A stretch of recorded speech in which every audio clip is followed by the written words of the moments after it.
আসসালামু আলাইকুম, কেমন আছেন সবাই? আশা করি যে যেখানে আছেন ভালো আছেন। তো আজকে আমি যে ইস্যুটা নিয়ে আলোচনা করব সেটা আপনারা দেখেছেন। তো আপনারা দেখেছেন যে বৈষম্য বিরোধী ছাত্র আন্দোলনের মুখে গত 5 তারিখে মানে 5ই আগস্ট আমাদের প্রাক্তন প্রধানমন্ত্রী শেখ হাসিনা দেশ ছেড়ে পালিয়ে যান এবং ভারতে আশ্রয় নেন। বর্তমানে সামাজিক যোগাযোগ মাধ্যমে তার একটা অডিও ক্লিপ ভাইরাল হয়েছে, যেখানে ওনাকে বলতে শোনা যায়, অডিও ক্লিপে জানা যায় যে উনি পদত্যাগ করেননি এবং যে সিস্টেমে পদত্যাগ করা হয় সেই সিস্টেমে আদৌ তিনি পদত্যাগ করেননি। বিষয়টি অনেকের ভিতরে কৌতূহল সৃষ্টি করেছে। যদিও প্রাক্তন প্রধানমন্ত্রী শেখ হাসিনা দেশ ছেড়ে চলে যাওয়ার পরে রাষ্ট্রপতি একটি ভাষণ দেন এবং তার ভাষণে তিনি বলেন, প্রধানমন্ত্রী শেখ হাসিনা আজ রাষ্ট্রপতির কাছে পদত্যাগপত্র জমা দিয়েছেন এবং আমি সেটা গ্রহণ করি। এ বিষয়ে সিনিয়র আইনজীবী রুহুল কুদ্দুস বলেন, শেখ হাসিনা আমাদের প্রাক্তন প্রধানমন্ত্রী যদি পদত্যাগ না করে থাকেন তবে জাতির উদ্দেশ্যে দেয়া ভাষণে রাষ্ট্রপতি এই কথা কেন বলেন যে তিনি পদত্যাগ করেছেন এবং তিনি নিজে সেটা গ্রহণ করেছেন। এবং আরেকটা বিষয়, সেই সময় 3 বাহিনী প্রধানও তার পেছনে দাঁড়ানো ছিলেন। আইনজীবী আহসানুল করিম বলেন, রাষ্ট্রপতি যদি বলে থাকেন যে প্রধানমন্ত্রী তার কাছে পদত্যাগপত্র জমা দিয়েছেন, তাহলে তো প্রমাণিত হয়েই যায় যে তিনি পদত্যাগপত্রটি পেয়েছেন। এখানে যে হাতে হাতে পদত্যাগপত্রটা জমা দিতে হবে এরকম কোনো বিষয়ে উল্লেখ নেই। প্রবীণ আইনজীবী জেড.আই. খান পান্না বলেন, প্রধানমন্ত্রী পদত্যাগ করুন আর নাই করুন, দেশ ছেড়ে পালিয়ে উনি ওনার রাজনৈতিক জীবনের সবচেয়ে বড় ভুলটি করেছেন। তার জন্য সম্মানের ছিল, মানে প্রাক্তন প্রধানমন্ত্রী শেখ হাসিনার জন্য সম্মানের ছিল দেশে থেকেই গ্রেফতার হওয়া। এই কথাটি জেড.আই. খান পান্না বলেছেন। আজ পর্যন্ত রাষ্ট্র বা সরকার প্রধানের কোনো পদত্যাগপত্র সংবাদ মাধ্যমে এভাবে আসেনি। তাই রাষ্ট্রের একটি গুরুত্বপূর্ণ বিষয় নিয়ে কেন সংবাদ মাধ্যম এবং মিডিয়াতে এত আলোচনা? এবং জেড.আই. খান পান্না আরও বলেন, আওয়ামী লীগকে যদি ওনার বাঁচিয়ে রাখতে হয় তাহলে প্রাক্তন প্রধানমন্ত্রী শেখ হাসিনা দেশে এসে সারেন্ডার করা দরকার। এবার গোলাম মাওলা রনি কিছু বক্তব্য দিয়েছেন, সেটা আপনাদের সাথে শেয়ার করছি। সেটা হচ্ছে, মানুষজন বলছে যে টেলিফোনে আমাদের প্রাক্তন প্রধানমন্ত্রী শেখ হাসিনার যে কথোপকথন পদত্যাগ নিয়ে, যে উনি পদত্যাগপত্র জমা দেয়নি, তো এই জিনিসটা নাকি উনি নিজেই ভাইরাল করেছেন। এবং তিনি আরও বলেছেন, এবং শেখ হাসিনা আপা যে বিষয়গুলো আলোচনা করেন যে উনি পদত্যাগ করেননি, সেটা খুবই সাধারণ একজন কর্মী যিনি প্রবাসী আমেরিকায় থাকেন, তার সাথে এই বিষয়গুলো ফোনে আলোচনা করেছিলেন। আমাদের প্রাক্তন প্রধানমন্ত্রী শেখ হাসিনা বলেছেন যে তিনি দেশের খুব কাছাকাছি আছেন এবং যে কোনো মুহূর্তে উনি দেশে ঢুকে পড়তে পারেন। কিন্তু বাস্তবতা হচ্ছে যে উনি চেষ্টা করলেও যে কোনো সময় সীমান্ত দিয়ে বাংলাদেশে ঢুকতে পারবে না। আর হচ্ছে যে ভারত পুশিং করলেও এটা অনেক কঠিন। কোনো সামরিক বাহিনী অথবা বর্ডার গার্ড তাকে এই দেশে সীমান্ত দিয়ে ঢুকিয়ে দেশে একটা অন্যরকম পরিস্থিতি তৈরি করবেন, এটা আসলে একটা কল্পনার বিষয়। মানে আমরা স্বপ্নে দেখি না, সেরকম স্বপ্নের মতো। এবং এটা নিয়ে সাধারণ জনগণ অনেক ট্রল করছে, অনেক ঠাট্টা করছে। কেউ কেউ আবার স্বপ্ন দেখছে যে উনি হয়তো সত্যি চলে আসবেন, কারণ উনি যথেষ্ট সাহসী, এই বিষয়টা অনেকেই জানেন। হ্যাঁ, এবং উনি কিন্তু একদম একা একা বাংলাদেশে এসেছিলেন। মানে একা বলতে হচ্ছে যে ওনার তো পুরো পরিবার মেরে ফেলা হয়েছে এবং এরপর উনি একা বাংলাদেশে এসেছিলেন সাহস করে। তো সেই জন্যই অনেকে মনে করে ওনার প্রচণ্ড সাহস, সেক্ষেত্রে উনি হয়তো আসতেও পারেন। দ্বিতীয় ভয়ঙ্কর অবস্থা তখন হয় যখন অযোগ্যদের হাতে নেতৃত্ব চলে যায়। যেমন ছাত্ররা যখন শিক্ষকদের পড়ায়, যেমন আপনারা দেখতে পাচ্ছেন এখন আজকাল অনেক জায়গায় দেখা যাচ্ছে যে ছাত্ররা সবাই মিলে একজন শিক্ষককে তার পদমর্যাদা থেকে সরিয়ে দিচ্ছে এবং সেখানে সে নতুন কাউকে বসাচ্ছে। তার মানে কি, এখন শিক্ষকরা ছাত্রদের দেখলে ভয়ে ভয়ে থাকে, আল্লাহ মনে হয় আমাকে সরিয়ে দেবে, এরকম একটা ব্যাপার। কিন্তু একটা সময় ছিল, আমাদের সময় যেটা ছিল, আমরা সবসময় শিক্ষকদেরকে ভয় পেতাম এবং শ্রদ্ধা করতাম, ভক্তি করতাম এবং ভয়ে অন্তত পরের দিনের ক্লাসের পড়াটা ঠিকঠাক মতো শিখে যেতাম যে টিচার বকা দিবে। এখন যে জেনারেশন আমরা দেখছি তাদের মধ্যে কিন্তু এই ভয় নেই। তাহলে তাদের পড়ালেখার অবস্থাটা কি হবে, এইটাই হচ্ছে টেনশনের বিষয়। দেখা, এই যে আমাদের আপা শেখ হাসিনা, উনি যে এইভাবে দেশ ছেড়ে চলে গেলেন, ওনার কোটি কোটি নেতা কর্মী যারা আছেন তাদেরকে একটা বিপদের মধ্যে ফেলে গেলেন, তাদের আসলে কি হবে? হ্যাঁ, যারা এতদিন এত বছর আওয়ামী লীগের জন্য রাজনীতি করেছে, তারা তো আসলে কঠিন একটা বিপদে পড়ে গেছে। এটা বুঝতে পারছেন দেশে এখন বর্তমান যে অবস্থা চলছে। তা আসলে কি উনি কাজটা ঠিক করেছিলেন? আপনাদের কি মনে হয়?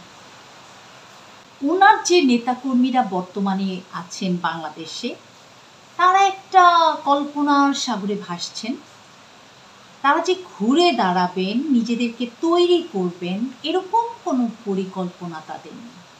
তারা একটা ইলিউশনের মধ্যে আছেন, একটা স্বপ্নের মধ্যে আছেন, এই বুঝি শেখ হাসিনা চলে আসবে বাংলাদেশে, এরকম একটা ইলিউশন নিয়ে ওরা দিন রাত্রি যাপন করছে।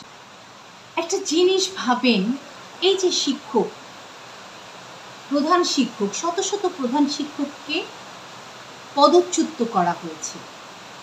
হ্যাঁ, অথচ এই শিক্ষকদের দেখলে আমরা এক সময় ভয় পেতাম। হ্যাঁ, আমরা সবসময় তাদের থেকে একটু দূরত্ব বজায় রেখে চলতাম, তাদের সামনে যে কথা বলার সাহসটা পর্যন্ত আমাদের ছিল না। অথচ এই শিক্ষকদেরকে, এই প্রধান শিক্ষকদেরকে, শত শত প্রধান শিক্ষককে আপনার কি হয়েছে, তাদের জায়গা থেকে সরিয়ে দেওয়া হয়েছে। এবং কারা দিয়েছে? এই আমাদের মতো ছাত্ররা দিয়েছে। মানে আমাদের জেনারেশনে তো এটা ছিল না, এখনকার জেনারেশনে তৈরি হচ্ছে। তাহলে যে ছাত্র সমাজ একজন শিক্ষককে সরিয়ে দিতে পারে, সে তো তার বাবা মাকেও সরিয়ে দিতে পারে যে কোনো সময়। কি বলেন আপনারা, তাই না? আবার দেখেন, এই যে মাজার ভাঙা শুরু করেছে, এইটা কেমন কথা? যারা মাজারে থাকে বা বসে, যারা মাজারে যায়, তারা কি মানুষ খুন করতে চায়? না, যায় না তো। তারা মাজার নিয়েই পড়ে থাকে, হয়তো ওখানে থাকে, ওখানে খায়, ওখানে ঘুমায়। হ্যাঁ, তাহলে এই মাজার কেন ভাঙা হচ্ছে? এই যে একটা নতুন সরকার গঠিত হলো, আমাদের ডক্টর মোহাম্মদ ইউনূস, বিশ্বে একজন মাত্র সরকার আছে যিনি নোবেল পেয়েছেন। তিনি হচ্ছেন আমাদের দেশের, আমাদের বাংলাদেশের গর্ব, বাংলাদেশের সরকার, ডক্টর মোহাম্মদ ইউনূস। তো ওনার মতো একটা মানুষ যেখানে দেশের দায়িত্ব নিয়েছেন, সেখানে একটার পর একটা অরাজকতা আমরা করেই যাচ্ছি। তাহলে উনি কি এগুলো সামাল দেবেন, নাকি উনি দেশের জন্য ভালো কোনো কাজ করবেন? আমরা কি ওনাকে ভালো কিছু করার সুযোগ দিচ্ছি না। একটার পর একটা মানে ঝামেলা আমরা ওনার জন্য তৈরি করছি। এটা কি ঠিক হচ্ছে? আপনারাই জানেন, আপনারা জনগণ বলবেন এটা ঠিক হচ্ছে কিনা। আবার দেখুন, গোপালগঞ্জ নিয়ে একটা ঘটনা ঘটল। গোপালগঞ্জ হচ্ছে আমাদের প্রাক্তন প্রধানমন্ত্রী শেখ হাসিনার জায়গা। তো এখন এই জায়গাটাকে নিয়ে সেনাবাহিনী, গোপালগঞ্জের মানুষ আন্দোলন করলো, সেনাবাহিনী সেখানে গেল থামাতে। আচ্ছা, গেল সেনাবাহিনীর চ্যাপ্টার। এরপর কি করলো, আমাদের বিএনপির সংগঠন থেকে আবার সেখানে গেল সমাবেশ করার জন্য। বাংলাদেশে এত জায়গা থাকতে কেন গোপালগঞ্জে যেই সমাবেশ করতে হবে? আমি তো এটার কোনো মানে বুঝলাম না।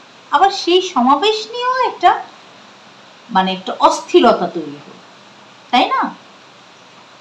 তাহলে কি হচ্ছে, আমরা কি অস্থিরতা কিভাবে তৈরি হবে সেটাই চেষ্টা করছি সবাই মিলে। আওয়ামী লীগের কর্মী সমর্থক যারা গোপালগঞ্জে আছেন, তারা একটা মানসিক একটা সিনড্রোমে ভুগছেন।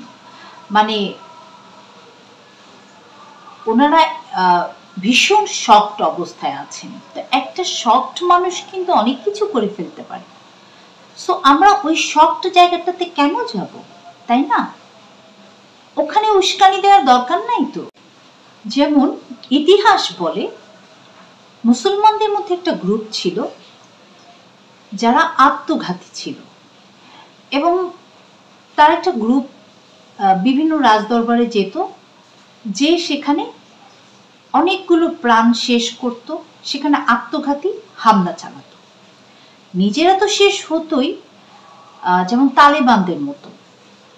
তো ইরানে এরকম একটা অবস্থা তৈরি হয়েছিল।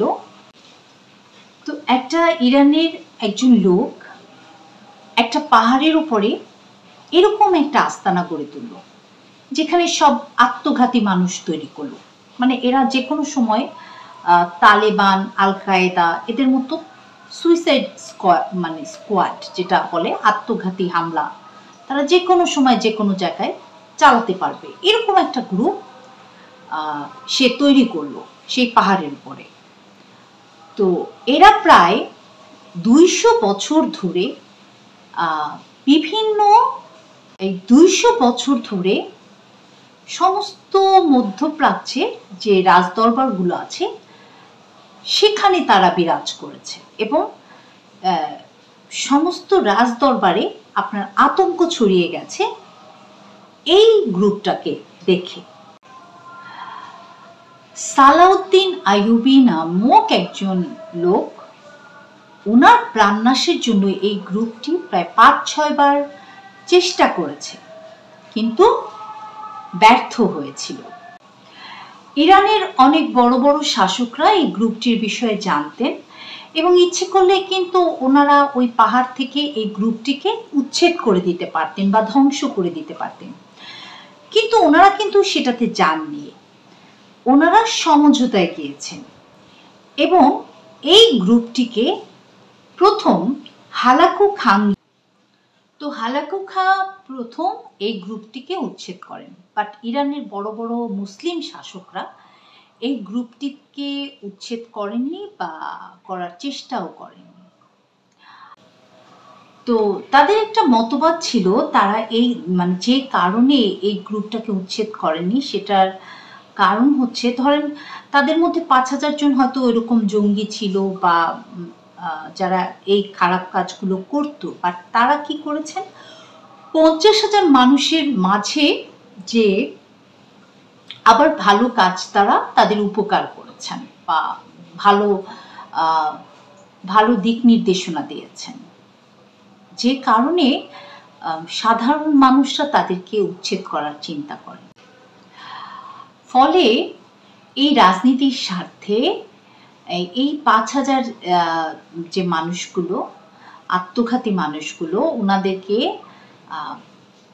মুসলিম শাসকরা মারতে পারেনি, বাট বিধর্মীরা মেরে। তো আমাদের দেশে ব্যাপারটাও তাই, যারা বিএনপি করে বা যারা আওয়ামী লীগ করে বা যারা জামাত করে বা যারা জাতীয় পার্টি করে, সবারই কিন্তু নিজস্ব দলের প্রতি একটা ভালোবাসা আছে, একটা বিশ্বাস আছে, শ্রদ্ধাবোধ আছে, এবং তারা তাদের দলকে মনে করে যে না, তাদের দলই সঠিক এবং তারাই সঠিকভাবে দেশ পরিচালনা করতে পারবে এবং তারাই সঠিকভাবে সঠিক কাজটি করছে এবং সঠিক কথাটি বলছে। এইটা হচ্ছে নিজের দেশের প্রতি বা নিজের দলের প্রতি একটা ভালোবাসা।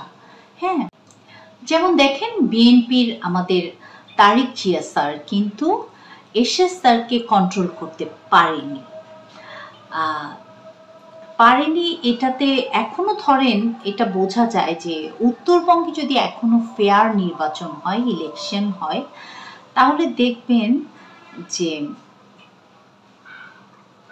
হয়তো 3-4টা সিট চলে যেতে পারে, বাট ম্যাক্সিমামই জাতীয় পার্টি সাপোর্ট করবে। এটা অবশ্য আমার ব্যক্তিগত ধারণা। তারপরে যে ধরেন আপনি যদি ফেনী, বগুড়া এইসব জায়গায় যদি ইলেকশন হয়, তো এখানে হচ্ছে আবার বিএনপির মেজরিটি। এই জায়গাগুলো কিন্তু বিএনপিকে বাদ দিয়ে অন্য কাউকে মানুষ ভোট দেবে না।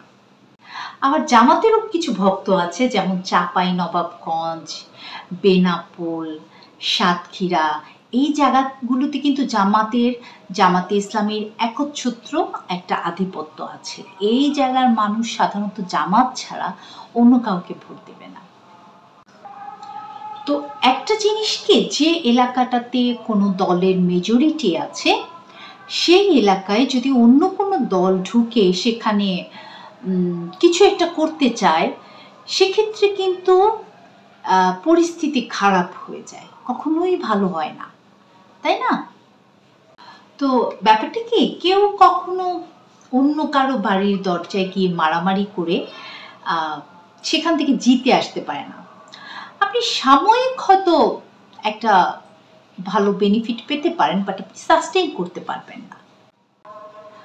তো এই যে এলোমেলো ঘটনাগুলোর কারণেই একটা সব জায়গায় একটা গ্যাঞ্জাম সৃষ্টি হচ্ছে। তো তাতে কি হচ্ছে, মানুষ এখন আবার স্বপ্ন দেখতে শুরু করেছে যে আবার আওয়ামী লীগ আসবে, ছাত্রলীগ আসবে।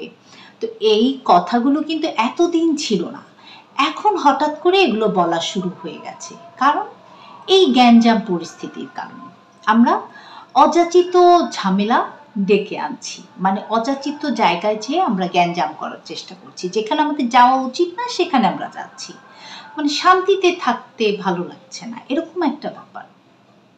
তো এই জিনিসগুলো থেকে আমাদেরকে বেরিয়ে আসতে হবে। তো তাতে হবে কি, এই যে ছাত্র জনতা একটা আন্দোলন করেছে, এত প্রাণের বিনিময়ে মানে একটা রক্তক্ষয়ী আন্দোলন করেছে, তো সেই আন্দোলন নিয়ে মানুষের ভেতরে একটা দ্বিমুখী অবস্থা তৈরি হয়ে যাবে। হ্যাঁ, তারাও ছাত্র জনতা যারা আছে, বৈষম্য বিরোধী ছাত্ররা, তারাও দেশটাকে নিয়ে যেটা একটা চিন্তা করছে যে একটা সুন্দর স্বপ্নের বাংলাদেশ তারা তৈরি করবে, সেটাতেও তারা বাধাপ্রাপ্ত হবে, বাধাগ্রস্ত হবে। আসলে দেখা গেল যে তারা কিন্তু এটার সাথে সম্পৃক্ত না। হ্যাঁ, ওই যে গ্যাঞ্জাম হচ্ছে, এই হচ্ছে, সেই হচ্ছে, কিন্তু অন্য কেউ করছে, বা তারা এটার দায়ভারটা কিন্তু তাদেরই নিতে হবে। তো তো এই কারণে অনেক কথা বলে ফেললাম, এই কারণেই আসলে আমাদের সবাইকে একটু অ্যালার্ট থাকতে হবে। হ্যাঁ, আমরা চেষ্টা করব যে যেখানে সংঘাত হচ্ছে বা সেগুলো থেকে কিভাবে এড়িয়ে থাকা যায়, যেখানে যেন সংঘাত না হয়। তো এই আর কি। তো যারা স্বপ্ন নিয়ে আছেন তারা স্বপ্ন নিয়ে থাকুন। স্বপ্ন সফল হবে কি হবে না সেটা তো সৃষ্টিকর্তা বলতে পারে। আর যারা বাস্তবে আছেন তারা বাস্তবতাকে ধরে রাখুন। যেই রাখুন না কেন, যেভাবেই থাকুন না কেন, দেশটাকে সবাই মিলে সুন্দর করার চেষ্টা করি। এইটাই আমাদের আজকের প্রত্যয় হোক। আমরা কেউ গ্যাঞ্জাম চাই না, ঝামেলা চাই না, একটা সুন্দর শান্তিপূর্ণ দেশ চাই। এবং যারা এটার পেছনে আছেন, সুন্দর শান্তিপূর্ণ দেশ করার পক্ষে আছেন, আমরা তাদের পক্ষে আছি। তো আজকের মতো এই পর্যন্তই। শুভরাত্রি।